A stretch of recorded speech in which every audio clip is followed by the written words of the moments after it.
उद्योगाचा जिल्हा म्हणून ओळखल्या जाणाऱ्या चंद्रपूर जिल्ह्यात HSRP या नव्या स्वरूपाच्या नंबर प्लेटच्या लावणीचं काम केवळ 11% एवढे झाले आहे।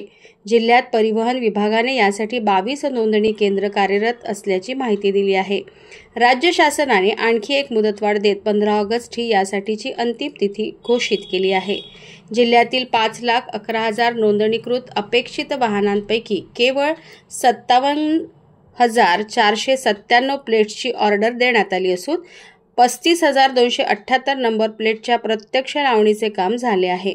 या पुढच्या काळात मुदतवाढ मिळणार नसल्याने वाहनधारकांनी नोंदणी करून नवीन नंबर प्लेट बसवून घेण्याचे आवाहन परिवहन विभागाने केले आहे। चंद्रपूर जिल्ह्यामध्ये हाय सिक्युरिटी रजिस्ट्रेशन प्लेट HSRPसाठी साधारणतः 22 केंद्र उपलब्ध असून या आज रोजीपर्यंत साधारणतः 11% HSRP वाहनांना लावण्याचे कामकाज झालेले आहे।